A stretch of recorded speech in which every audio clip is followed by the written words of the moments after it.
Welcome to Fowl Play, the sequel to the Nut Heist. In the Nut Heist, the adventure focused on the forces of the Kingdom of Acorna. In this installment, the adventure revolves around the Black Eastern Chipmunk Squad, known as the Becks, the Delta Force of the Chipmunk Kingdom of Doosan, and their newest member, Elgar. Sit back and enjoy the adventure, for who knows what will happen in the woods when foul play is involved.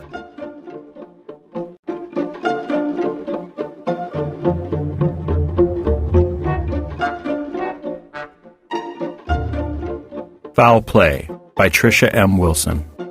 Episode 10, Chapter 9, Sound of the Horn.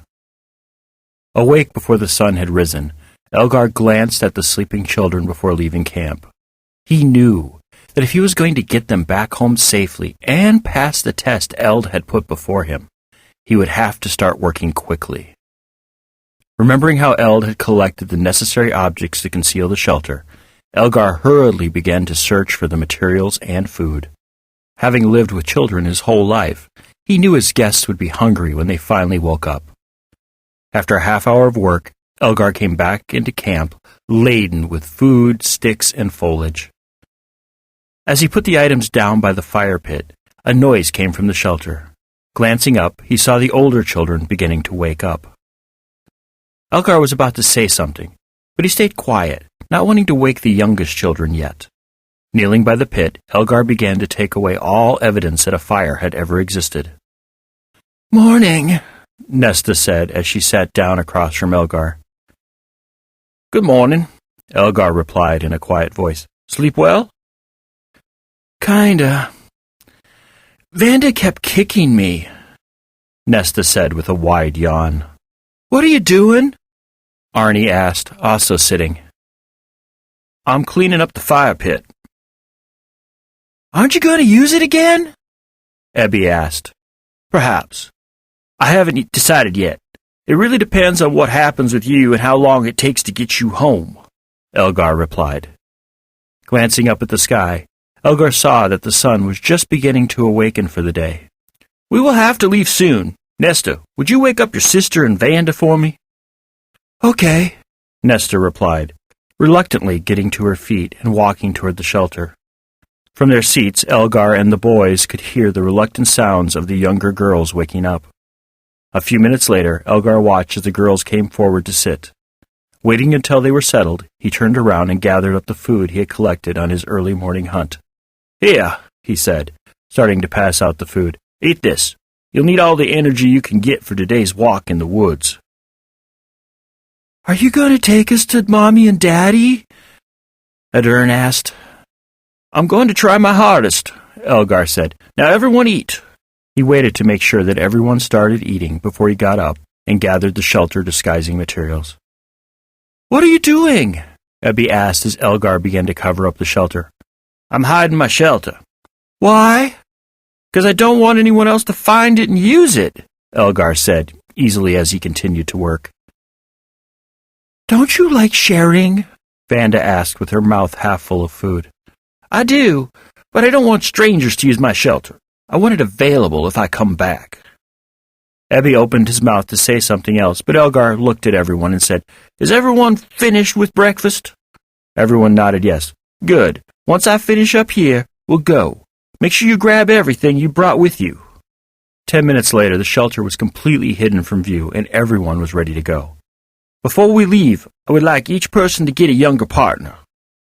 Everyone quickly paired up. Ebby with Nesta, Arnie with Vanda, and Reeves with Adern. "The older person in the pair is responsible for the younger person. Don't let them go off the path or get lost. They should be beside you every second we are out there. Understand?" Everyone mumbled yes. "Good. Now let's go," Elgar said before turning and leading the way out of the camp. Elgar was not 5 squirrel leaps from camp before he decided that in order to keep a better eye on everyone, he would have to be next to the lined-up children. That way, he would be able to lead them, but also make sure that everyone was keeping pace and not wandering off. Stepping to the side of the path, Elgar waited for the children to keep walking and glanced back at the now unrecognizable camp. To Elgar's surprise and delight, his camp looked exactly like the disguised camp Eld had taught him how to make. I'm going to pass that test, Elgar whispered to himself. What did you say? Rhys asked as he passed by Elgar. Oh, nothing. I was just talking to myself. Elgar replied before starting to walk again. They are still searching for those kids, Perun said as he walked into Jasna's room at the inn. Are they? Jasna asked, glancing at him. Yes, every available person is out there.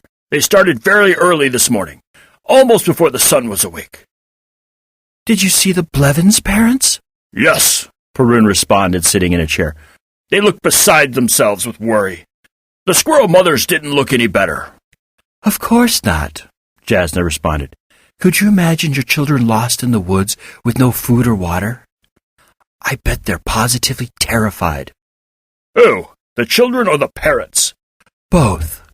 Fear of the unknown fate of their children would terrify the parents, while being lost and alone would be frightening for the children. I see your point. Has our father given you any more instructions? Should we help with the search? Perun asked, not enjoying the inactivity of this assignment. We are simply to observe, neither help nor hinder, Jasna reminded. Then what are we going to do today? Watch the command center in the city again? No, we are going on a nature walk, and if we happen to see the searchers, so be it, Jasna said. As the sun began to reach its height for the day, Elgar and his not-so-merry band of men sat down to rest. I'm tired of walking, Vanda said, rubbing her feet. I know you are, but if you don't walk, you'll never get home, Elgar said. Can't you carry me? She asked, looking hopeful at him. No, Elgar said firmly. If you could walk all that distance yesterday, you can walk back today. You're mean, Vanda said, pouting. I know I am, but it is for your own good, Elgar said, trying to hold back laughter at the expression on the little girl's face. How much further do you think? Rhys asked. I'm not sure. I think we should be getting close, don't you? Who knows? Maybe we'll get lost and never find our way back out, Ebby said unhelpfully. Adern started to look worried at his words, but Elgar quickly said, That's not going to happen. We will find a way out of here, even if it takes a few days. Comforted, Adern sat back against a tree. Before anyone else could say anything, voices came from far ahead of them. They were too far away to make out what was being yelled, but Elgar thought it was most likely the name of one or more of the children. Did you hear that? Nesta asked excitedly. Did you? Yeah, Rice said, getting to his feet. It sounded like someone yelling. Do you think it's someone looking for us? I think it is, but we're still too far away to see or hear them well. We'll have to keep walking, but at least now we have a better sense of which direction we should go, Elgar said, also getting to his feet. Waiting until everyone had gotten up and started walking toward the yelling, Elgar said casually, When we do find someone, it would be best if I let you go on alone, and that you don't mention that you met me. Why? Rise asked. I'm a humble chipmunk, and I don't want all that fuss that might come along with bringing you all home. It's better if I fade into the sunset.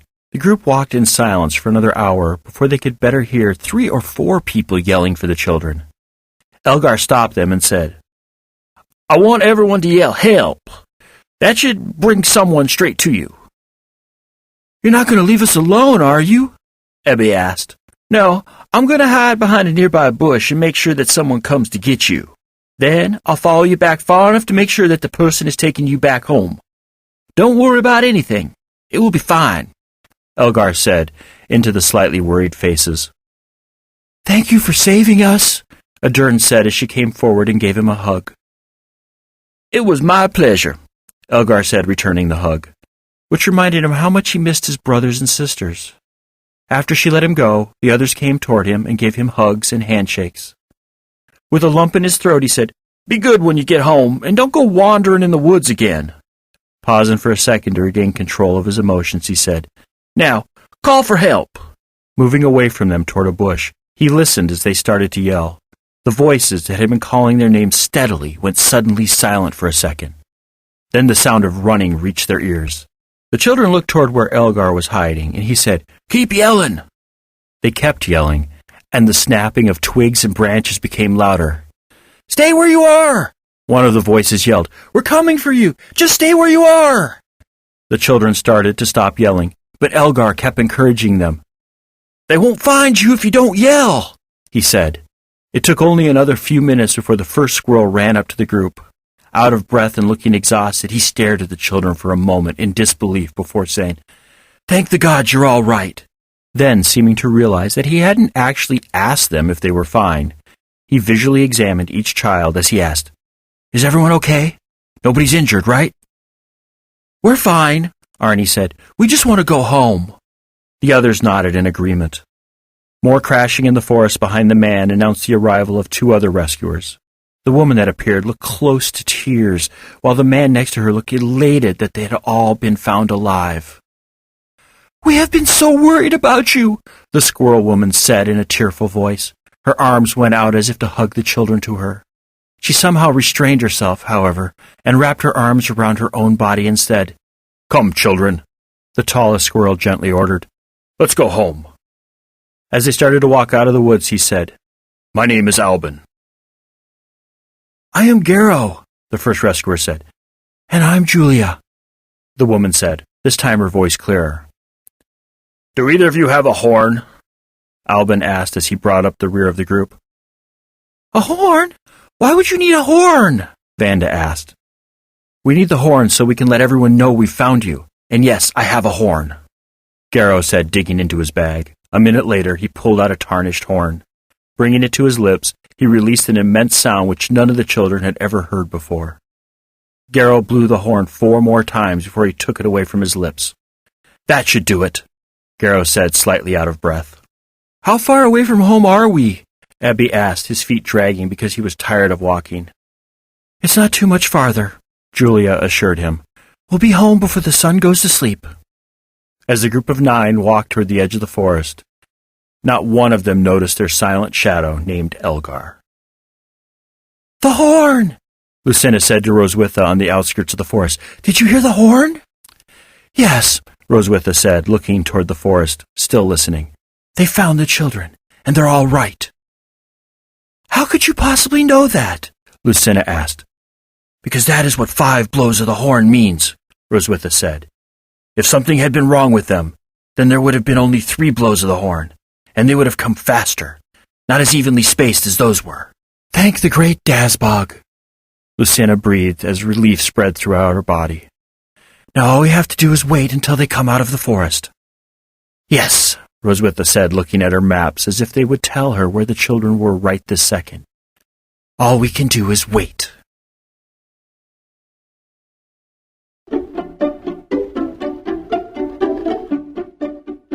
Foul Play was written by Trisha M. Wilson and read by R.L. Ferguson. For comments or compliments, just head over to Colbyjack.net and look for our contact page. Foul Play is released under Creative Commons non-commercial no derivatives license. Share it with whoever you want, just don't sell it or change it. Have a nice day.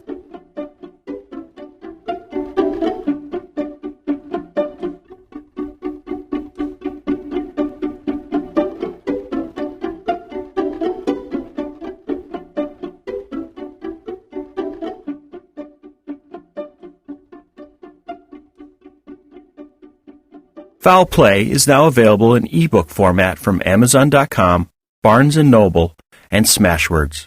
While you're there, check out our other titles such as The Nut Heist, the prequel to Foul Play, or Nightmare, a tale of obsession and murder. Links to all her wonderful titles are available at our homepage at Colbyjack.net.